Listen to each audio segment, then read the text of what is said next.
They were slitting their own wrists. They were slitting their own throats.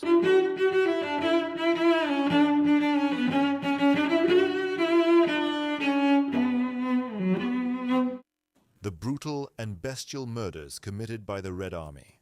In January of 1945, the Red Army launched its winter offensive, and everywhere the Soviets appeared, especially in German cities, villages, and small towns, they left behind devastation.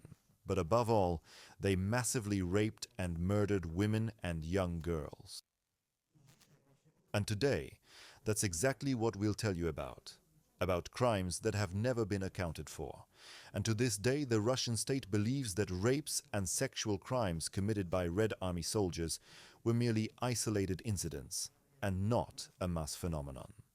We must be reminded of this because, after all, there are still people living today, women who clearly remember that time. They recall the Red Army's entry into their towns in 1945.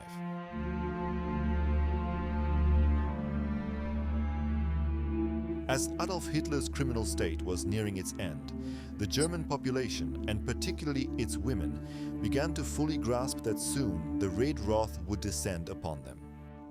Because the Red Army, driven by a thirst for revenge and a fierce desire for retaliation, showed no mercy to anyone, particularly targeting women and young girls, many young women in the final period of the Second World War made the difficult decision to lose their virginity earlier, believing it was far better to do so on their own terms than to a drunken Russian soldier.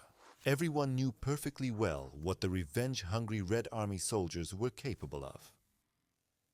People sought solace in erotic rapture, consumed alcohol, and this wasn't just true for Berlin, the Third Reich's capital, because in a few words, one can describe the entire atmosphere that in 1945, at that time, pervaded all those living in German lands.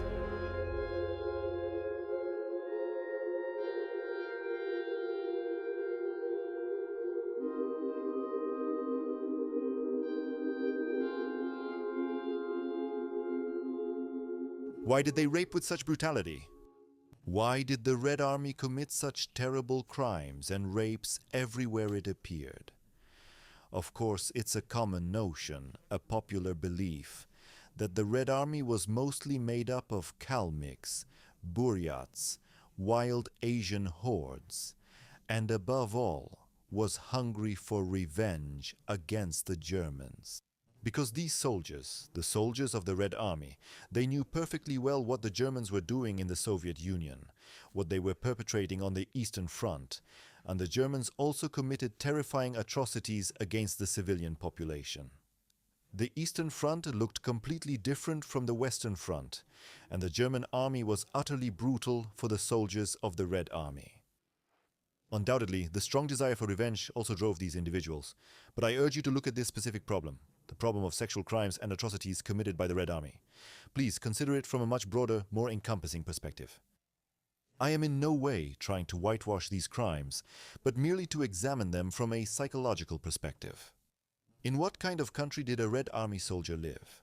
In a nation where, when it came to sex, civilized discussion was virtually non-existent, and the ideal woman, as promoted by the communists, was a woman toiling in a kolkhoz, dedicating all her emotions and her entire labor to the party's leader and its ideology. There was no room for eroticism in the poetic sense of the word. There was no room for emotion. A woman had to love the party more than her own husband. And for you to understand this more deeply and completely, just take a moment to observe what North Korea is like today, and you will then fully comprehend what the Soviet Union represented in those times.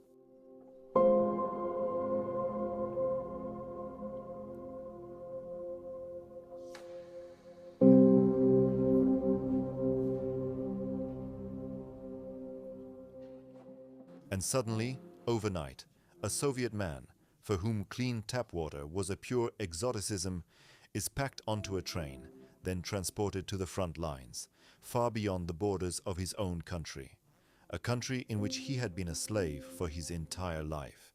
It's exactly like unleashing a rabid pit bull from its leash.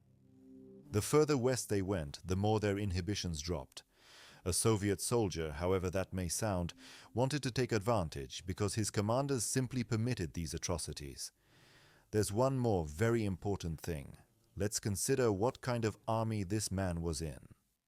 Russia, and before that the Soviet Union, consistently showed a complete disregard for the lives of their own soldiers, and those soldiers were, in fact, perfectly conscious of this grim reality.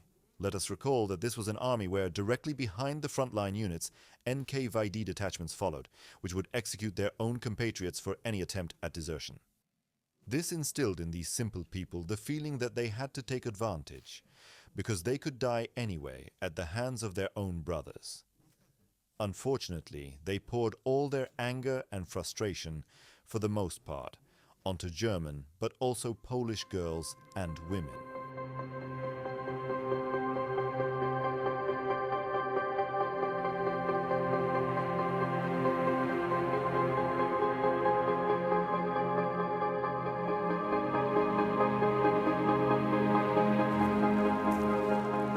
Wherever these red criminals made their appearance, no woman, whether German or Polish, was ever safe.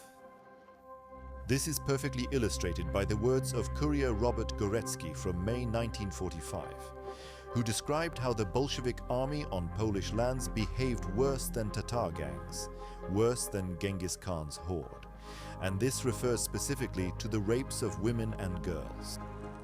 From a psychological point of view, when we consider the mass phenomenon of the rapes committed by the Red Army, there is one more important thing to note. Their purpose was to crush the spirit of the German nation.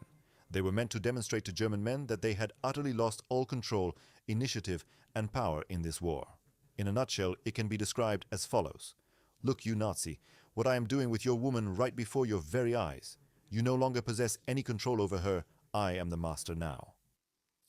And when I talk about this, I'm reminded of what was told to me by the late Mrs. Gertruda Wojnowska, who, living in 45 on the outskirts of Kamienna Góra, my hometown, told me about the terrible emotions they felt when the Red Army arrived in the recovered territories.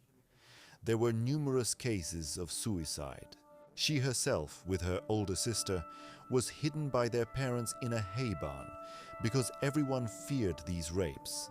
Many suicides took place. Women, unwilling to let their daughters lose dignity and virginity to a drunken Soviet soldier, took their own lives, slitting their wrists, slitting their throats.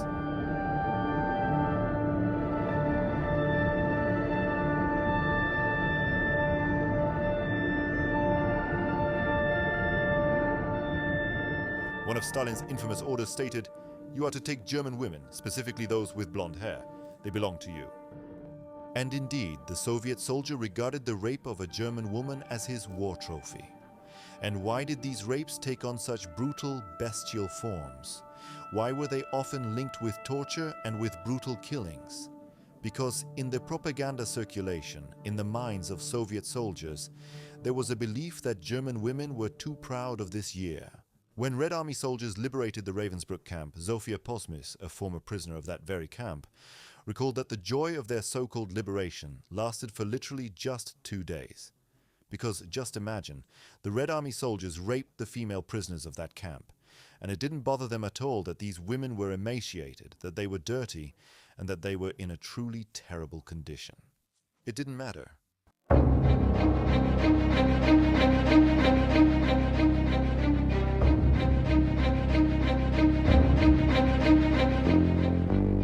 It cannot be said that all soldiers in the Red Army committed rape, because that is simply not true. There were situations where soldiers simply felt pity. They felt sorry for people. Otto Tuszyński, a resident of Olsztyn, whose full account you can find on eHistory, but there are so many similar stories. It describes how women, deliberately trying to make themselves look worse, would sprinkle ash on their hair to make it appear grey. They would smear their faces with soot, hoping to appear much older than they actually were. They wore long, modest skirts, simply to avoid giving any reason for Red Army soldiers to commit acts of violence or rape. He also recounted that the moment a drunken Russian burst into the house, he would point his finger at a woman or a young girl and say, "Frau, come," and then go with her to the next room. It cannot be said that everyone in the Red Army committed rape, because that is simply untrue.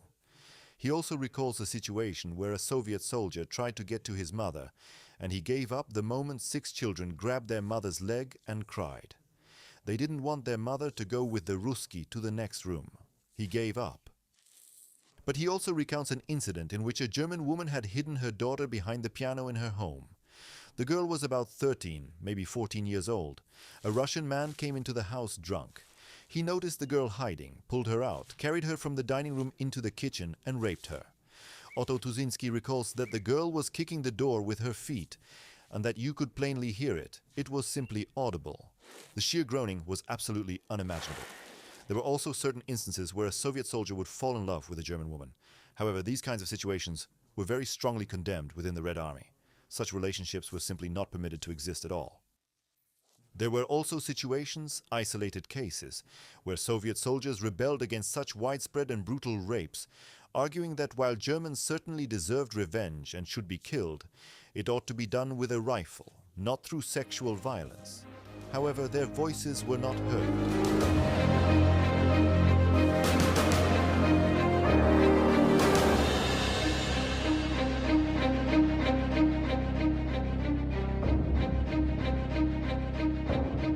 The rapes of German women were also a terrible tragedy for the men involved, and I am truly the very last person who would ever want to justify German crimes in any way whatsoever. Because Germans are responsible for the Second World War. Germans committed genocide and Germans committed murder. That is absolutely obvious. But in the case of rapes committed by Red Army soldiers against women, these rapes were also committed against Polish women. Furthermore, imagine we are the father of a girl who's been raped, and this atrocity unfolds before our very eyes, and we are utterly powerless. We can do nothing. Moreover, dear viewers, rape is always rape. It is a crime, and it doesn't matter who commits it. If someone has raped a woman, murdered a child, they are simply a criminal, and there is no room for discussion.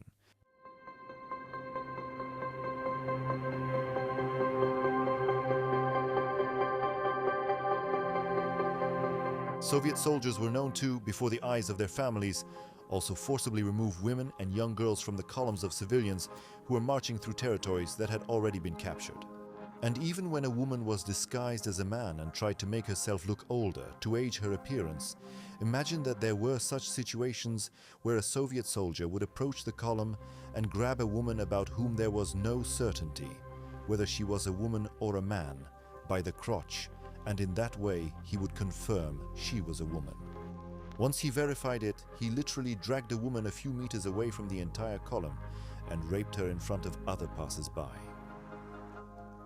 The next important matter, of course, concerns pregnancies. As calculated by Dr. Gerhard Reichling from a Berlin clinic, out of approximately 2 million women who had been subjected to rape, fewer than 300,000 of them did not proceed with abortions. Consequently, a very large number of these so-called Ruskind simply came into existence and were born. Abortions were indeed facilitated at that time, and women, whenever they could, would try to report every case of rape to the Soviet commandant's office. But there are many accounts stating that such a woman was usually just sent away, being mocked and laughed at, told she deserved it, because the Germans had done so much evil. There were also situations where, for a woman actually reporting a rape, she was raped again as a form of punishment. Access to abortion was typically available to women residing in larger cities, as they simply had access to reasonably skilled and professional medical care.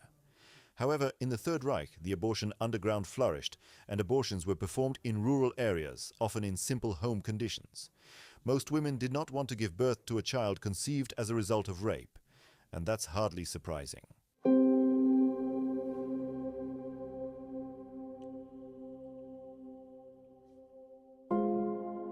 The most horrifying aspect of this entire story is that the rapes did not cease with the war's conclusion, because the Soviets, on their return journey to the Soviet Union, continued to commit rapes along the way, as if to take one final advantage. And in the memories of literally thousands of women, information repeatedly emerges, where women state that they were not as terrified by the sounds of cannons, howitzers, tanks and airplanes as by the Soviet shouts of Vyperio and Hurrah. That was the most frightening thing for them. That's everything we have for you today. We want to sincerely thank you all for watching the History Hiking channel, and we are truly grateful for your continued support, because it's only thanks to you that we can undertake our journeys and share fascinating stories about history with you, and also make our international travels a reality.